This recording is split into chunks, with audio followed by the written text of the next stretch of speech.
할렐루야, 복된 주일입니다.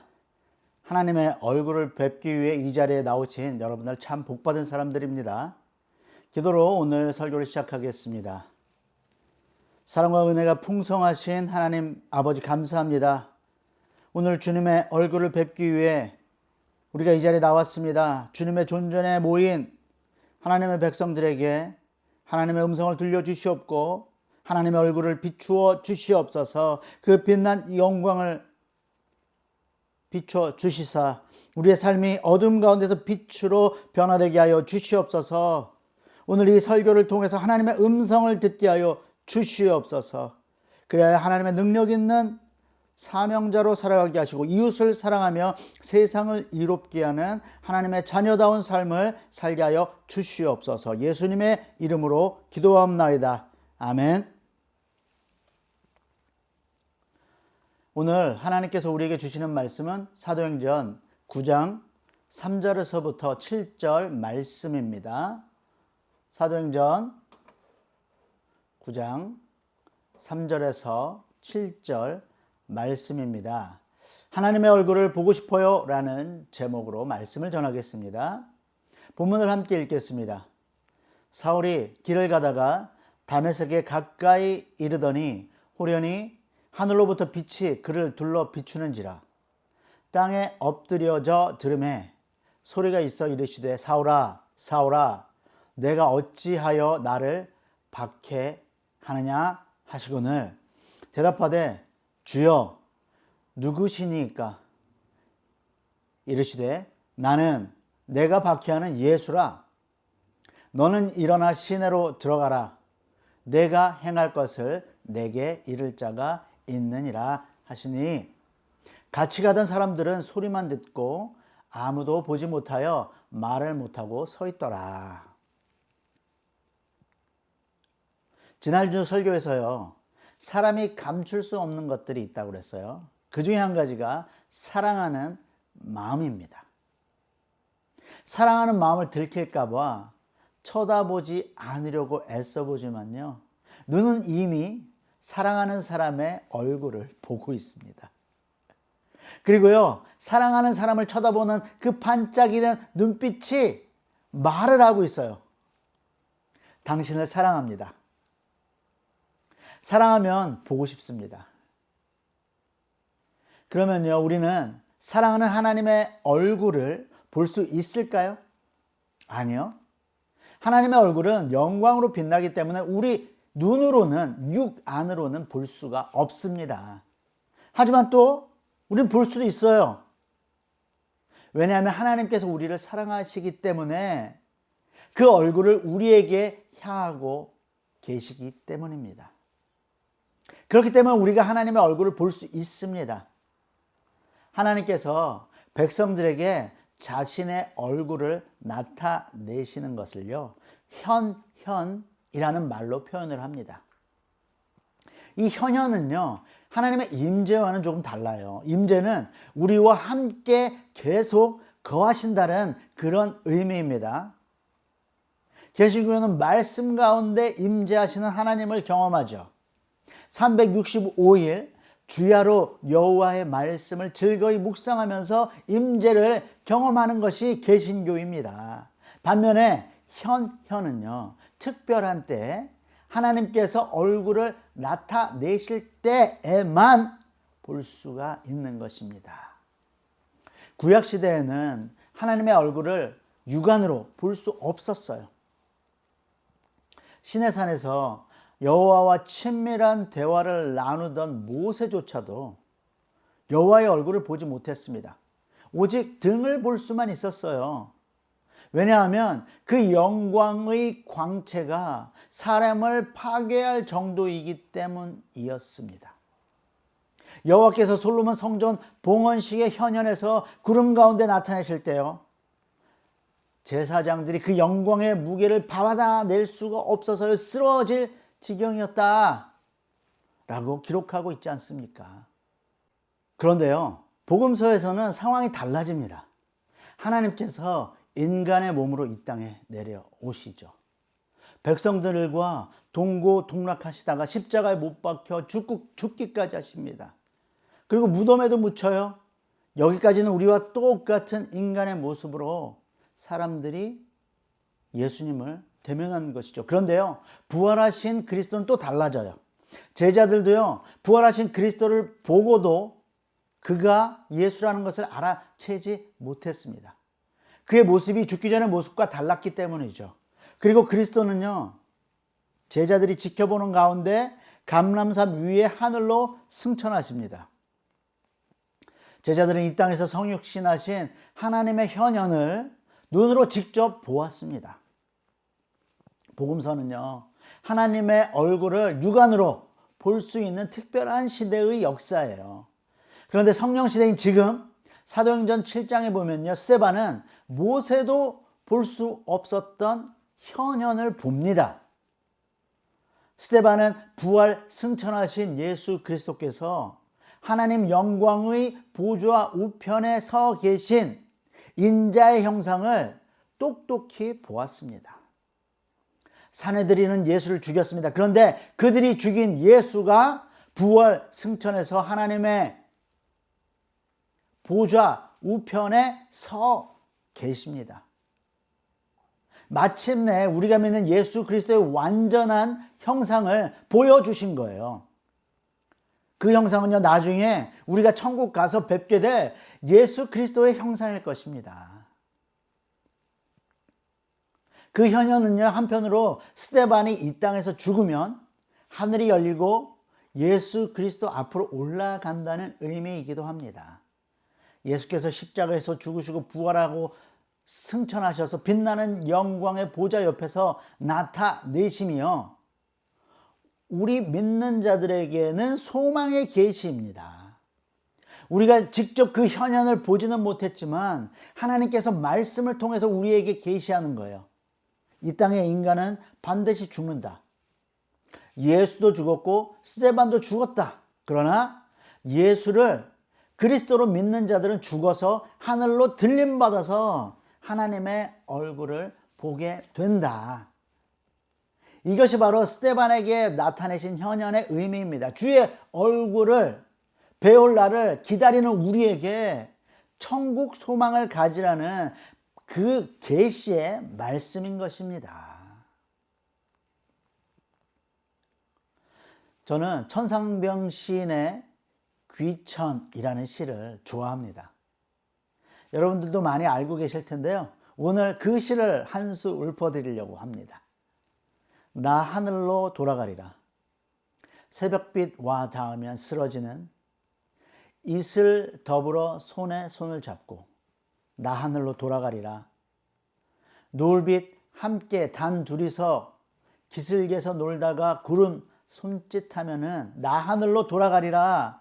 아름다운 이 세상 소풍 끝내는 날 가서 아름다웠더라고 말하리라. 사실 천상병 시인도요, 이 세상에서 고초를 많이 겪은 사람 중에 한 사람입니다. 그래서 그런지 순교자 스데반의 마음을 잘 아는 것처럼 이 시에서 느껴져요. 힘든 인생이었지만 주님과 동고동락했기 때문에 고통 가운데서도 소풍처럼 행복했습니다. 죽어서는 더 행복한데요, 먼저 하늘로 가신 영광의 주님을 직접 눈으로 배울 수 있기 때문입니다. 우리 그리스도 신앙의 절정은요, 누가 뭐래도 천국 소망입니다. 요한계시록은요, 우리가 소망하는 천국의 모습을 잘 보여줘요. 천국은 아름다운 것들로 지어진 새 예루살렘입니다. 그 성은 벽옥과 같이 맑고 빛나며 성 안의 길은 맑은 유리 같은 순금으로 되어 있습니다. 우리가 이 땅에서 가장 귀하게 여기는 금이요, 천국에서는 그저 길을 포장하는 재료일 뿐입니다.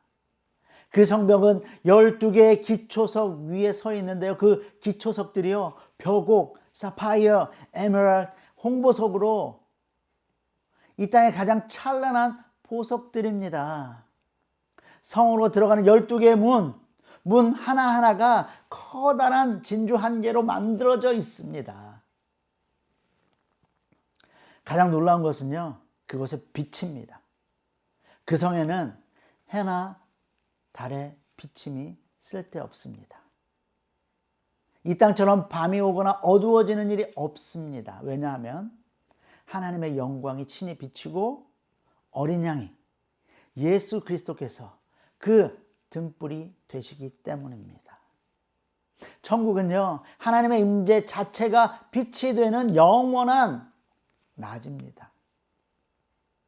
그 도성의 중심인 하나님의 보좌로부터 수정같이 맑은 생명수의 강이 흘러나와요.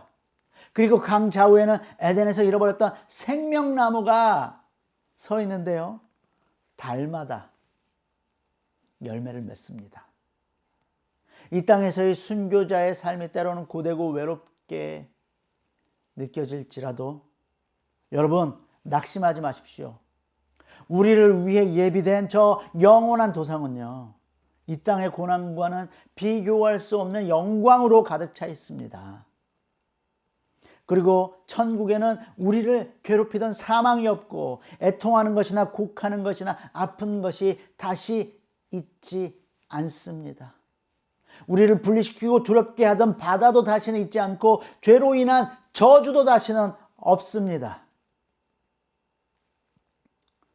천국인 이유는요, 이 모든 화려한 환경 때문만은 아닙니다.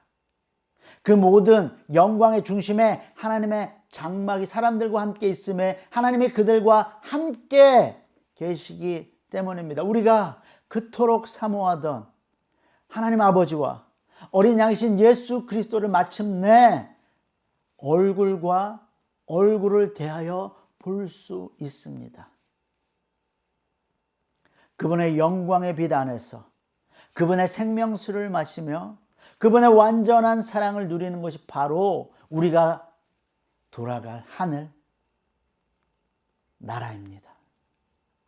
이 천국 소망이여 모든 성도님들에게 큰 힘과 위로가 되기를 간절히 축원합니다. 사도행전 9장에서요, 그리스도인들을 체포하러 가던 사울에게 다시 한번 하나님의 현현이 나타납니다. 그것은 이 사도 스데반이 보았던 현현과는 다른 의미예요. 스데반은 하늘 위에서 나타내신 현현을 봤죠. 그런데요, 사울은요, 예수 그리스도께서 다메섹으로 가던 길 위에서 현현을 나타내십니다. 호련히 하늘로부터 빛이 사울을 비춥니다. 그런데 그 빛이 너무 눈부셔서 손으로 가려지지가 않습니다. 그러니까 땅에 엎드려서 움츠립니다. 그리고 눈을 감아야만 했을 거예요. 그러니 현현을 이 육안으로, 눈으로 보지 못하고 예수 그리스도의 음성만을 들을 수 있었어요. 사울아, 사울아, 내가 어찌하여 나를 박해하느냐. 그 장면은요, 시내산에서 모세가 하나님의 영광의 광채를 보지 못하고 대화하던 장면을 연상시켜요. 여호와께서 영광의 광채로부터 모세를 보호하시려고 모세를 들어서 반석 틈에 둡니다. 그리고 손으로 모세를 덮어요. 그리고 그 영광이 지나간 후에 모세는 그 현현의 등을 볼 수 있었죠. 그리고 난 후에 하나님께서 모세에게 십계명을 수여하십니다.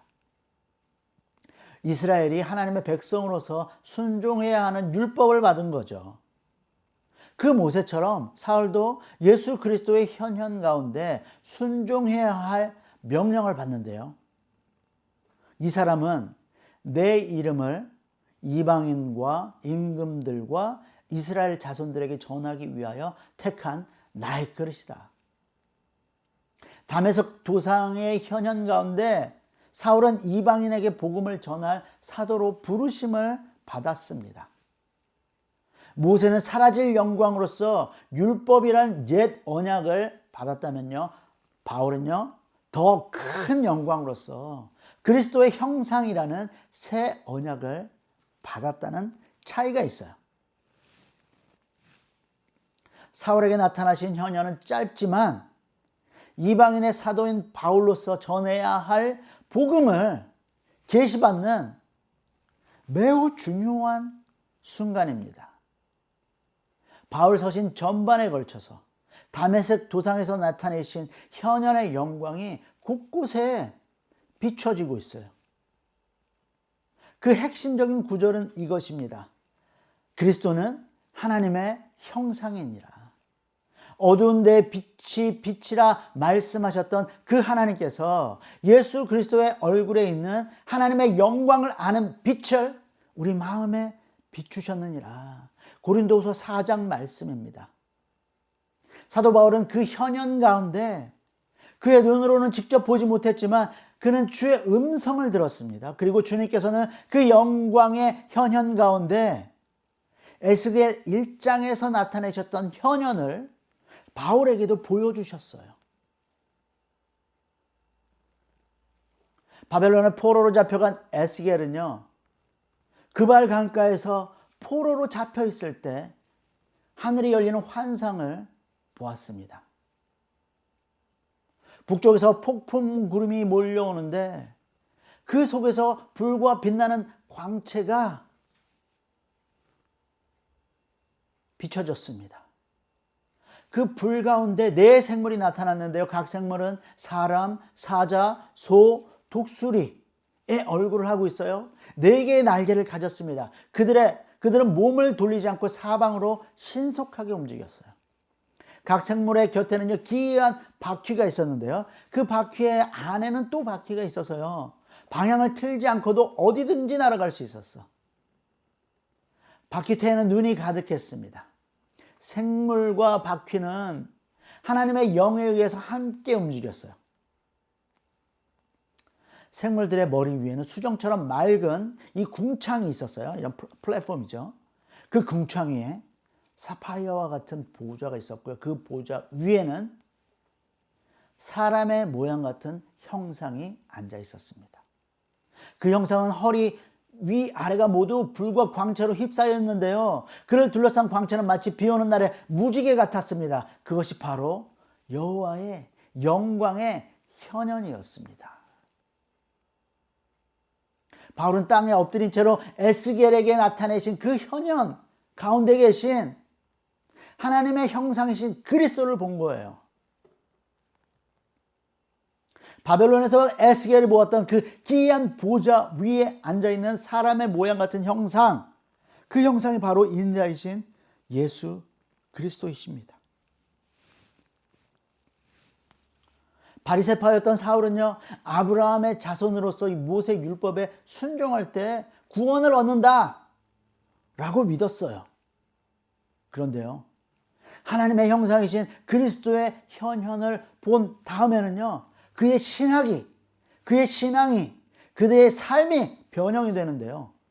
마치 번데기가 나비가 되어 훨훨 날아오는 그런 변화, 환골탈태를 하는 것입니다.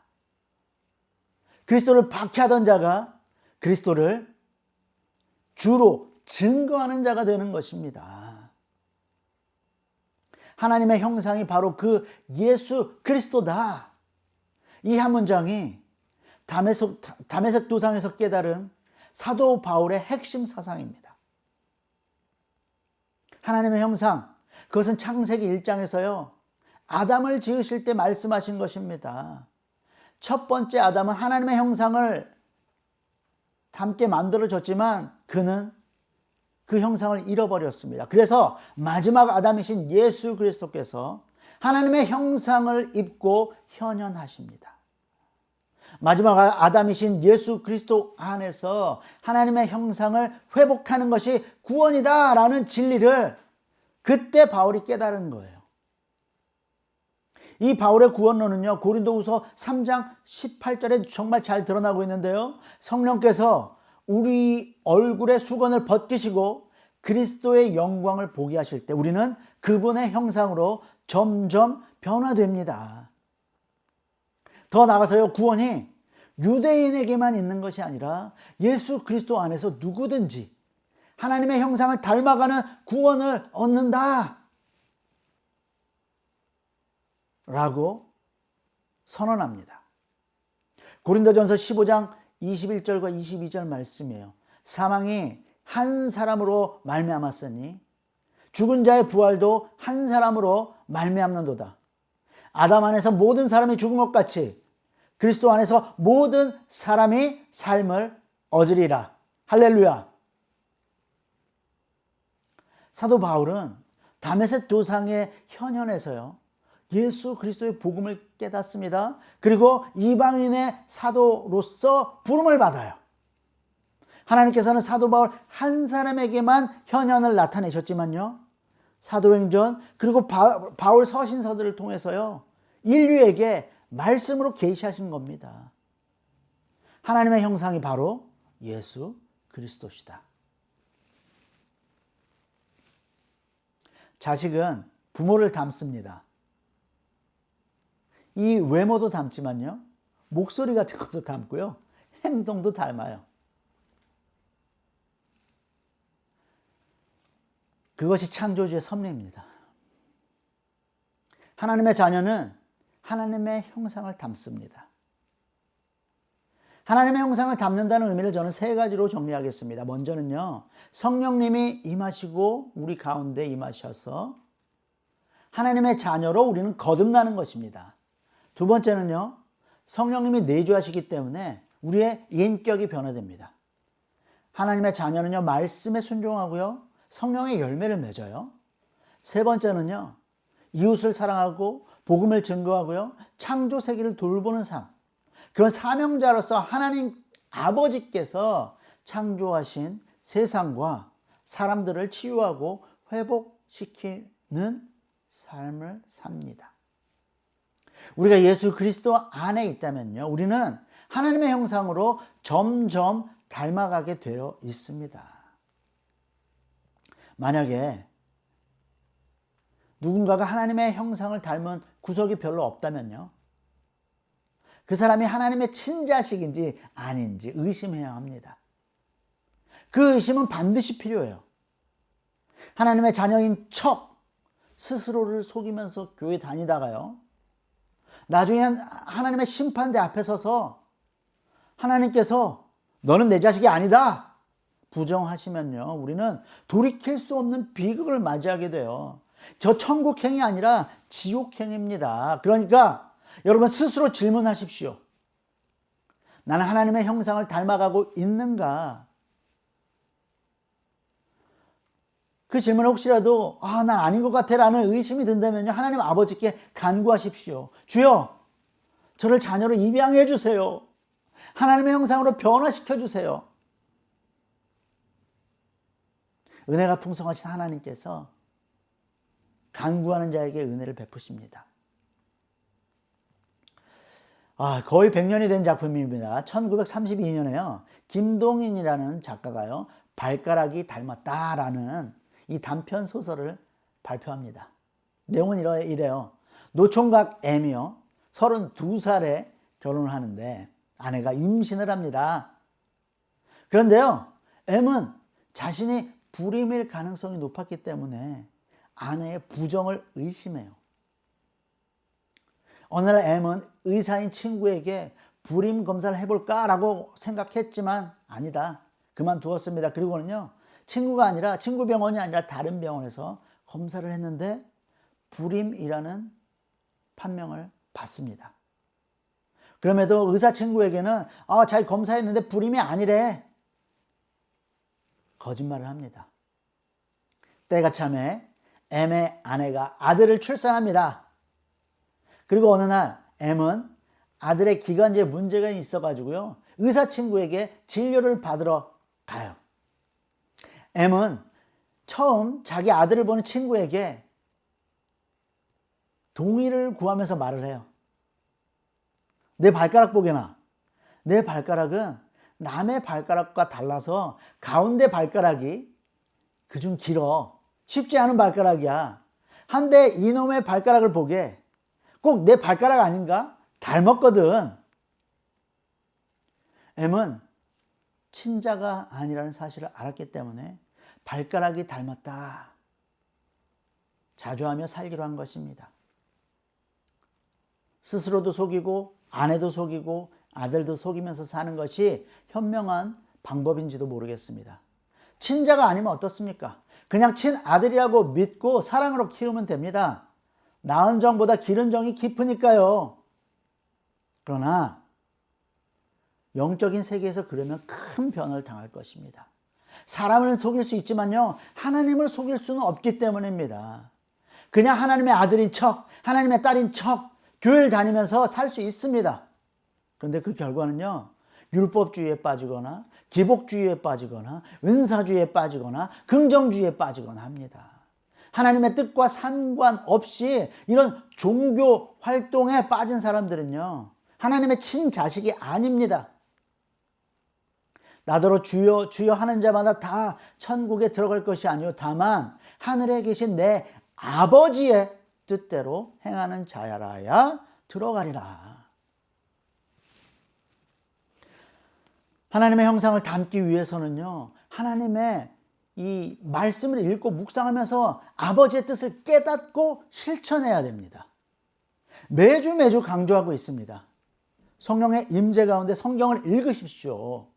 말씀을 알아야 하나님의 뜻을 깨닫는 계시를 볼 수 있습니다. 성경 말씀을 모르면요, 하나님께서 계시를 보여준다고 한들 그 계시에서 아버지의 뜻을 깨닫지 못하고 그러니 실천도 못하는 것이죠. 제가 더 자극적으로 말씀드리겠습니다. 성경 말씀을 읽지 않는 사람은요, 하나님을 사랑하지 않는 사람이고요, 하나님의 자녀가 아닐 가능성이 높습니다.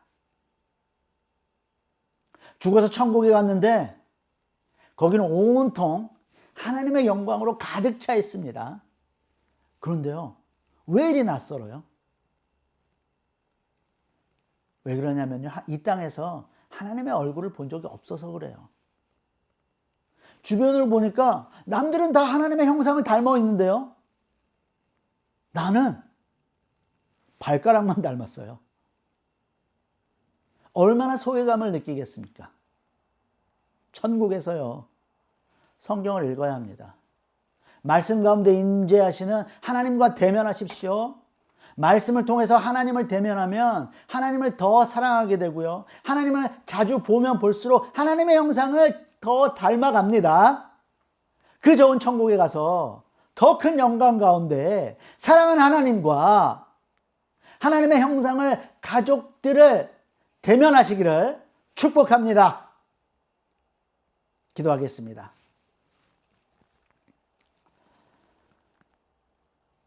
사랑과 은혜가 풍성하신 하나님 아버지, 사랑하는 아들 예수 그리스도를 이 땅에 보내시고 우리에게 보여주셔서 감사합니다. 예수 그리스도를 본 증인들이 우리에게 말씀으로 계시해 주셨습니다. 우리가 그 말씀을 통해서 하나님을 믿고 예수 그리스도를 믿고 하나님을 섬기는 하나님의 자녀가 되었음에 감사합니다. 이제 다시 한번 천국 소망을 가지고 그 영광에 들어갈 것을 기대하면서 이 땅에서 하나님의 말씀을 묵상하며 더욱더 친밀한 하나님과의 관계를 만들어가길 원하며 하나님의 뜻을 실천하며 하나님을 닮아가는 자녀의 삶을 살기로 결단합니다. 주여, 믿음을 더하시고 힘을 더하시고 능력을 더하여 주시옵소서. 변화시켜 주시옵소서. 하나님의 얼굴을 담게 하여 주시옵소서. 나사렛 예수 그리스도의 이름으로 기도하옵나이다. 아멘.